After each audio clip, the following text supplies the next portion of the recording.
Well, I thought we were really, really good defensively in the first half. I think that's the team we're trying to become. We have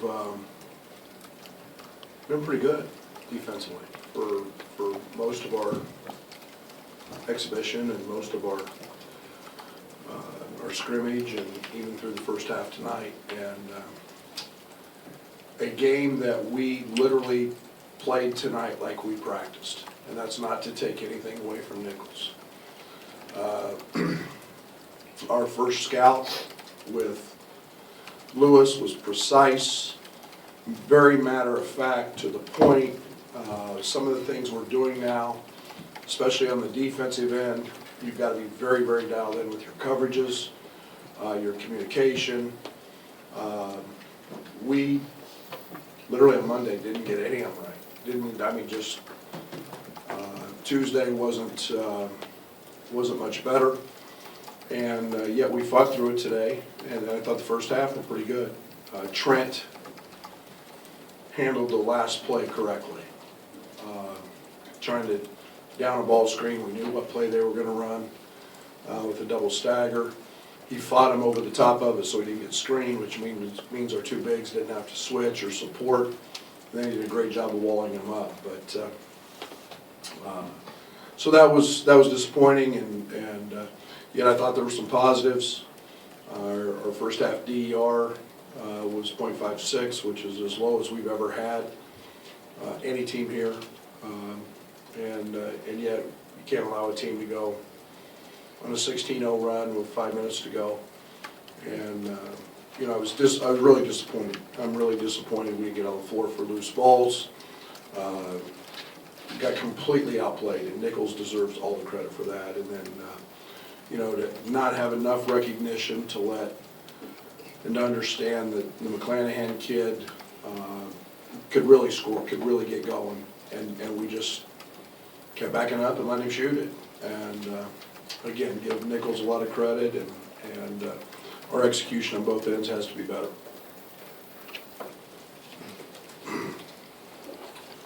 Brad, I know it's just one game, but you see two with him now. How's Georgie dealing with a change of, I guess, role on this team and trying to fit in and find his place? I mean, it's a process. I think that he played 35 minutes. He's a guy that I think the thing that we've got to get out of him is the turnovers.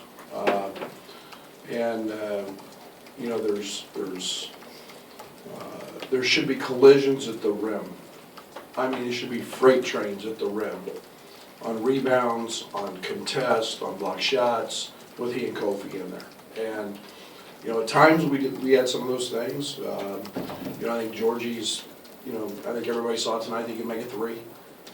He's practiced them, and they happen to be big shots. But if I'm disappointed with Georgie in anything, it's just quite simply the turnovers. Piggybacking on those turnovers, 23 as a team, they play kind of up the line, on the line style, a mirror image of you guys. You go against that, you're used to that in practice. To what do you attribute the sloppiness tonight? Well, if you notice, we're not doing that as much. Yeah. But it's hard. It's hard. It's really hard to prepare for it. It's one of the things that we had the challenge with this week in practice. I've said this to our team. I wasn't a very good player, but I don't know if I ever had guys just take my ball. And we've got to do a much better job with ball toughness. And I mean, we got taken off the dribble, taken out of our hands. And that's a mental approach to the way you have to play. I was way too good a player to have 5 turnovers against anybody or against any kind of pressure. And those are the things that I can't live with. I can live with missing shots. Not always going to make shots. Trent's been on a burner for since the first day. He had an off night. I can live with that. He also took 3 charges and made the defensive play of the night. So I can live with that. It's simply the silly turnovers and the not diving on the floor it will keep me up tonight. Brad, you kind of just mentioned it, but on a night where the ball's just not going in for Trent, for him to be able to find other ways to help you guys win on the other end of the floor, you know, his resiliency, is that kind of what you're looking for on a night where it's just not going in? Well, his defensive grade out after the Lewis exhibition was 0.0. He didn't give up a basket. I mean, he made every right rotation, didn't give up anything. A lot of you have been sitting in this room, and we've been in here after that young guy's missed some free throws at crucial times. Try going over and stand up there with the game on the line and have to make two. And that's what veterans do. And you know, his confidence is extremely high. And, you know, for him, it'll be next game and we'll bounce back. And, you know, he might have one of those, you know, unique nights again. Isaac, Brad, you had a game last year, you guys didn't play well and then went to overtime and Florida Atlantic changed that. What did you learn though about your team even after a 5-minute tough stretch to bounce back and get it together? Winners win and losers lose. Winners win. Real simple, real simple. Winners win. Winners find a way. And Trent happened to make that play tonight, and then, you know, and then defensively in the overtime, we held them to 1 of 6. We re-engaged. We handled our assignments, our responsibilities. Kofi came back and started protecting the rim, and you know, we did what we had to do in the overtime. But you know, there's a 7, 8, 9 minute stretch where we didn't do any of that. Isaac, sorry, Gary.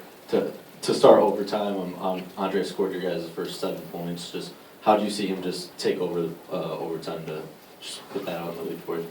I think we've all seen that before. You know, he does that. He's got a great knack of getting into the paint. He's strong. You know, it was very unique for him. Right at the end of the first half, he let just a ball screen, a hard hedge, and a blitz. You know, he kind of forced him to the sidelines, and he never makes those plays. And, you know, late in the game, it's what he does. He gets the ball in the paint, he makes the right read. Io made some nice reads. Kofi wasn't ready for a nice little drop-down pass as well, and yet, you know, Dre's going to be an 80, 85, 90% free throw shooter, and you want the ball in his hands when he's can make free throws. Shannon. You used the word disappointment on certain aspects of this game. The players seem to have a, we're not going to panic about this attitude, and Io said, you know, why would I be disappointed? We won. How do you want them to digest this? Maybe, you know, maybe that's just the public face they want to put on. What did you see afterward, and how do you want them to kind of take this game? Just like that.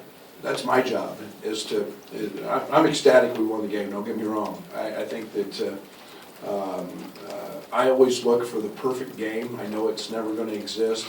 And I thought we got outplayed tonight. And that is something that I challenge myself with as a coach every single day, is to never let our team get out hustled or outplayed.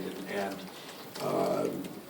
when we're not mentally tuned in, that's completely on me. I'm ecstatic we won the game, and we will be better, you know, in the next one, I can promise you. You just said mentally tuned in. Is that what just wasn't happening when Nicholls State went on that 16-0 run? Just guys weren't mentally tuned in at the moment?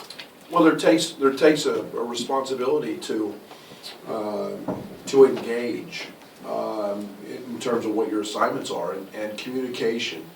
You know, it's a very easy tell. There's a saying that a lot of NBA teams use, and that's quiet teams never lose. And we say that every day. And when you see us chattering and moving, and it creates an energy, and it's because everybody knows what we're doing. We got in that second half, and we thought, oh yeah, we're up 16, 17, 18, whatever it was, and this is over, and we just shut down and quit. And that's not who we are. That's not who we're going to be either. Goes through defensive styles to take away what you want to do offensively, but do you see something lacking with getting into your offense or moving the ball or flow or anything like that? Yeah, and a lot of it. I mean, there's been very little. You know, I thought I was really upbeat after the South Carolina scrimmage, because, you know, it's one of the reasons I wanted to scrimmage them, is because they played that way. And you know, we were good, and we clicked. We were flowing, we were moving, we were passing and cutting. We were quite a bit smaller, A little more athletic in terms of just jet quickness, and it's bothered us. And even though we did turn it over against South Carolina, I thought that, you know, we executed, and you know, in the Lewis game, we executed in the second half. The first half, we just rushed everything, and you know, we've got to get better. We've got to continue to work on that, and that's it's a challenge for us tomorrow morning. You got a big weekend coming up, obviously. Is this a trash can game from a scheme perspective, or a thing? What's the one thing you're going to be looking at the team tomorrow on the plane or whatever, and focusing on? Well, really good numbers compared to what they've been in the past in terms of attempts and keeping them. And we'll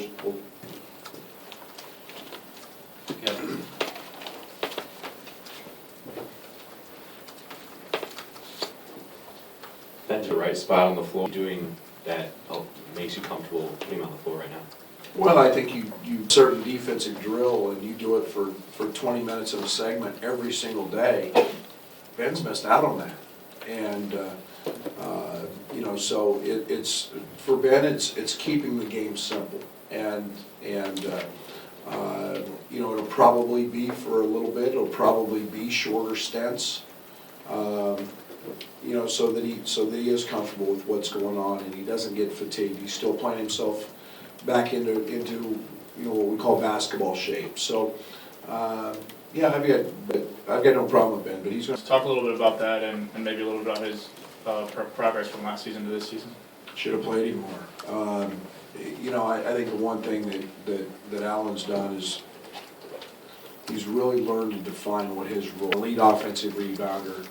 I was really disappointed in him in the Lewis scrimmage, but man, he was so positive and he was incredible. And the one thing Allen was tonight, man, he was our cheerleader on the bench and Mr. Positive. And you know, he's matured physically and he's matured, you know, as a young guy a great deal, and that's been all very helpful. Coach, I think Kipper and DeMonte had 32 minutes combined and no, or just 2 points combined. How do you get more out of those guys? How important will those guys be this weekend to kind of keep you in those games? Yeah, they're going to be vital. You know, and again, we were in a good place, and you know, I've got to continually challenge Kipper. We need Kipper on the glass, helping us rebound, and you know, we'll keep working. We'll keep working. DeMonte, I don't worry about it. DeMonte's a guy that again, we've got to have him rebound the basketball and play with an aggression on the offensive end. He does it defensively, but we need that aggression offensively. Anything else for Coach? All right, thank you, Coach. Thank you. 11:45 tomorrow,